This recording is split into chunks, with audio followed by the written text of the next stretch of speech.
Allohning marhamati kelsin sizga, qadrli do'stlar.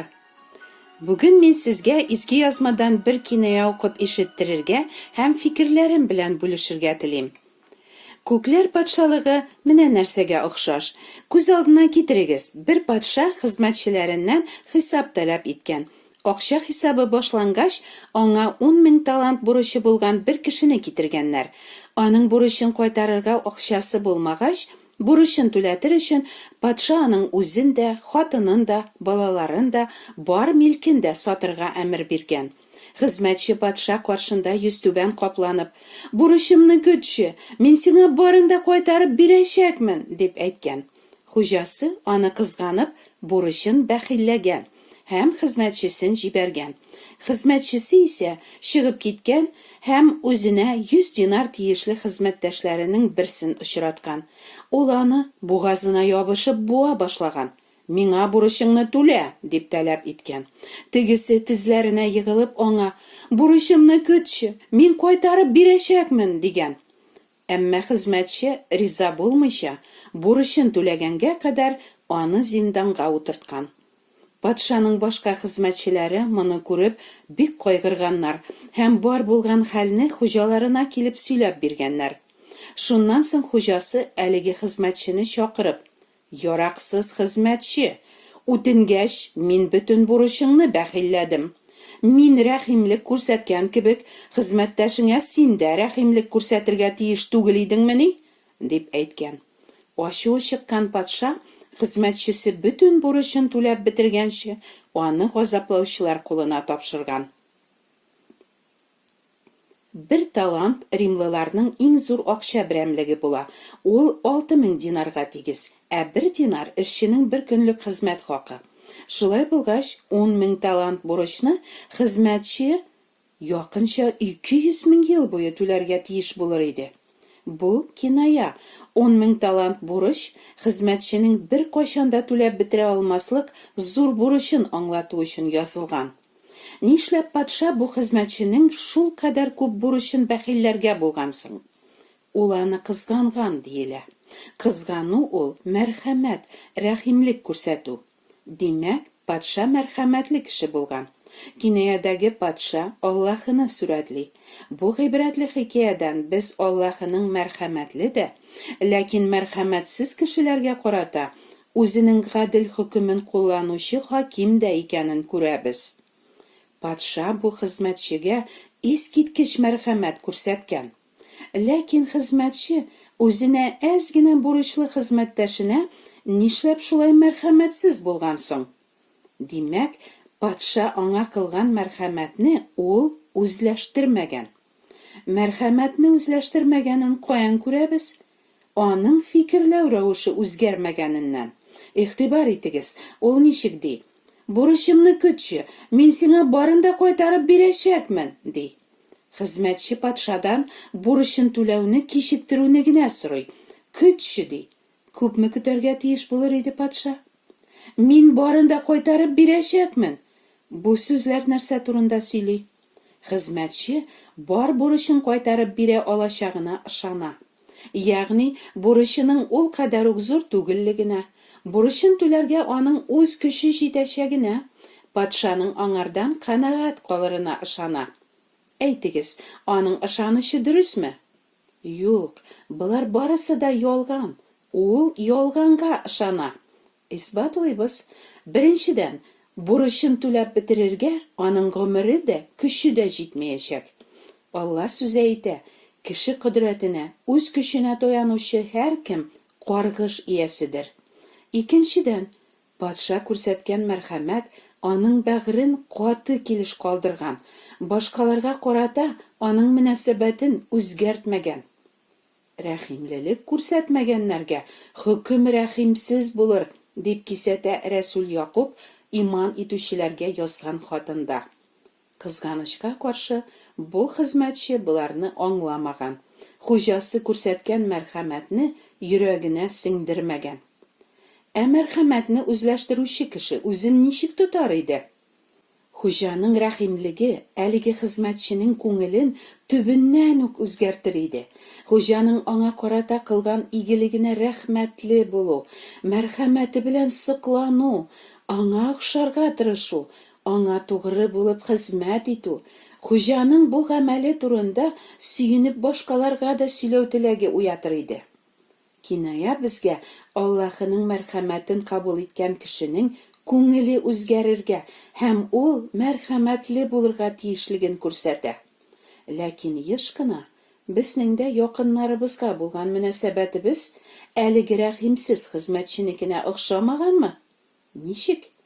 Якыннарыбызга, бигрәк тә өйдәгеләребезгә карата без яхшылыклар кылабыз, кызганабыз, кайгыртабыз, ихтирам, хөрмәт, игътибар күрсәтәбез, ягъни бурычка бирәбез.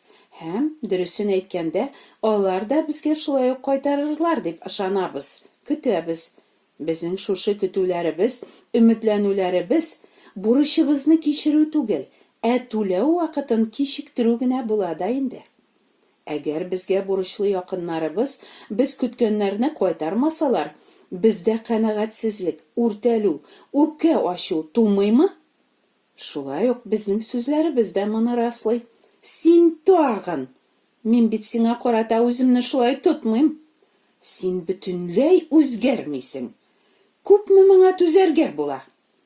Һәм якыныбызның безгә тиешле бурычын кайтаруын таләп итеп, без аны салкынлык, уч, читләштерү зинданына ябабыз. Шулай түгелме? Ничек бу хезмәтче патшага шул кадәр бурычка баткансың дип сорыйсыгыз киләдер сезнең. Бу 10 000 талант кеше гомере буе да түләп бетерә алмаслык бурыч безнең Аллаһы Тәгалә каршындагы бурычыбызны сүрәтли. Аллага без ничек бурычлысың диярләр мөгаен Алла каршында никадәр бурычлы икәннәрен аңламаучылар. Алла безгә бу тәнне биргән. Ничек уйлыйсыз? Сезнең кул-аякларыгызның бәясе нинди икән? Күзегез ничә сум тора? Йөрәгегез һәм баш миегезнең хакы күпме микән? Җаныгызның бәясе күпме? Гомерегез буе кыр бакчаларда Аллаһы үстереп безне ашаткан икмәк, яшелчә җимешләрнең чын хакын кем әйтеп бирә алыр? Берничә минут кына суларга җитәрлек һаваның бәясен әйтә аласызмы? Кояш яктысын, аның җиргә килгән җылысын Аллаһыдан сатып алырлык берәр кеше бармы дөньяда?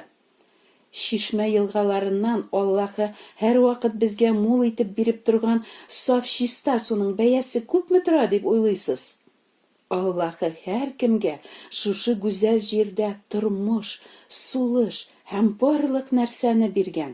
Буларның барысы белән без гомеребез буе бушлай кулланабыз.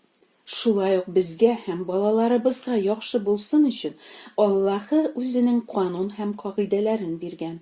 Аларны һәр вакыт үтәгез, гөнаһ кылмагыз һәм сез яшәрсез дигән.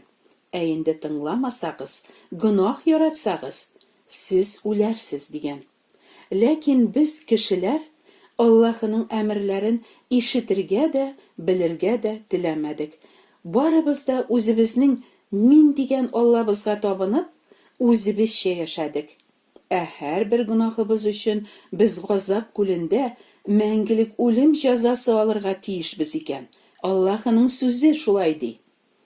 Кинаядагы патша үзенә бурычлы булган хезмәтчесен рәхимлек күрсәтеп кичергән кебек, Аллаһы да үзенә мәңге бурычлы булган без гөнаһлыларга мәрхәмәтен күрсәтеп, гөнаһларыбызны кичерүе турында игълан итте.